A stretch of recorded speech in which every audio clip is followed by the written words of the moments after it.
অযোধ্যা গেল আস্থা special train. সোমবার হাওড়া থেকে এই স্পেশাল ট্রেনটি রওনা দেয় অযোধ্যার উদ্দেশ্যে। যাত্রাপথে ট্রেনটি থামবে বর্ধমান, দুর্গাপুর ও আসানসোল স্টেশনে।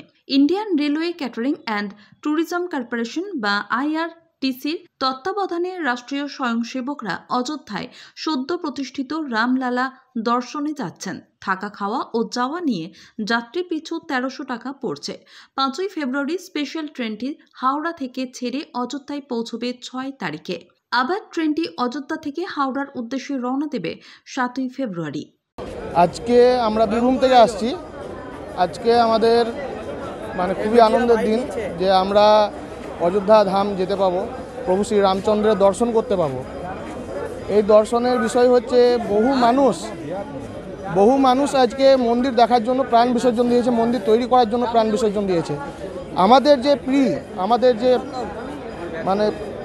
সৌভাগ্যের বিষয় আমরা এত যুগ পুরুষ পরে আমরা এই মন্দির দর্শন করতে পাবো। এটা আমাদের কাছে অত্যন্ত গর্বের এবং সৌভাগ্যের বিষয় যে আমাদের প্রজন্ম আমরা রাম মন্দির দর্শন করতে পাবো, রাম মন্দির দেখতে পাবো। এই বিষয় বলে বোঝানো যাবে না। মনের মধ্যে এতটাই আনন্দ হচ্ছে, এতটাই অনুভূতি প্রকাশ করার মতো বিষয় না। আমি বীরভূমের মহৎবাজার থানা থেকে এসেছি, মহৎবাজার ওখান থেকে। সোমবার সন্ধ্যা থেকে বর্ধমান স্টেশন কার্যত রাষ্ট্রীয় স্বয়ংসেবকদের দখলে চলে যায়। শয়ে শয়ে কর্মীরা স্টেশনে উপস্থিত হয়ে তাদের প্রয়োজনীয় ব্যাচ ও টিকিট সংগ্রহ করেন। স্টেশনের 1 নম্বর প্ল্যাটফর্মে IRTCর কর্মীরা টেবিল পেতে যাত্রীদের টিকিট ও ব্যাচ বিলি করেন। রাষ্ট্রীয় স্বয়ংসেবক মানিক দাস বলেন, আনুমানিক 500 জন কর্মী বর্ধমান স্টেশন থেকে অযোধ্যায় যাবেন। আজকে রাত্রি 9টার সময় আস্থা স্পেশাল ট্রেন যেটা যাবে মর্যাদা পুরুষোত্তম ভগবান শ্রী রামচন্দ্রের অযোধ্যার সেই রামলালা দর্শন করতে। তো এখানে যারা রয়েছে দেখতে পাচ্ছেন, এই ট্রেনটা মূলত সঙ্ঘের স্বয়ংসেবকদের জন্য নিয়ে যাওয়া হচ্ছে। হাওড়া, বর্ধমান, দুর্গাপুর এবং আসানসোল এই 4 জায়গা থেকে এই ট্রেনটা যাবে। বর্ধমান থেকে এখনও পর্যন্ত খবর আছে 500-র ওপর সংখ্যা যাচ্ছে, বর্ধমান স্টেশন থেকে উঠবে। এর আয়োজক IRCTCর ইয়েতে যাচ্ছে এটা, কিন্তু ওখান থেকেই পুরো সংঘ পরিবার থেকেই এটা করা হয়েছে, সমস্ত ব্যবস্থা আছে। ওটা ট্রাস্ট থেকেই করছে, মন্দিরের যে ট্রাস্ট আছে সেই ট্রাস্ট থেকেই করছে।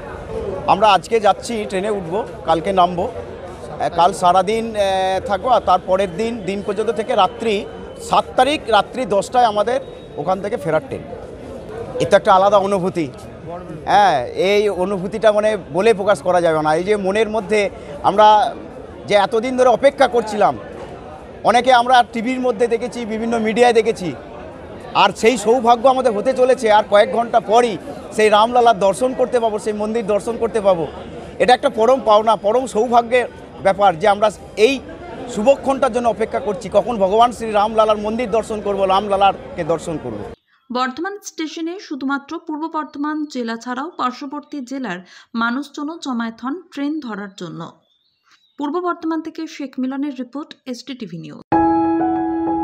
जब जीवन की हो नई शुरुआत तो श्री बालाजी फैशन है आपके साथ। ब्राइडल एथनिक वेयर के लिए आसनसोल में जाना माना नाम श्री बालाजी फैशन। दुल्हन के लिए खूबसूरत रंगों का लहंगा और आकर्षक गाउन, दुल्हन की बहन को खूबसूरत बनाए लहंगा फ्रॉक, दुल्हे के लिए मान्यवर के विविध रंगों वाले sherwani ethnic wear, fashionable men's suit से मिले दुल्हे के भाई को नया लुक, वेडिंग और पार्टी के लिए कढ़ाईदार बनारसी और सिल्क साड़ियाँ। तो देर किस बात की, आज ही आए श्री बालाजी फैशन, हर घर की पसंद। GT road, opposite Subhash cinema, Asansol.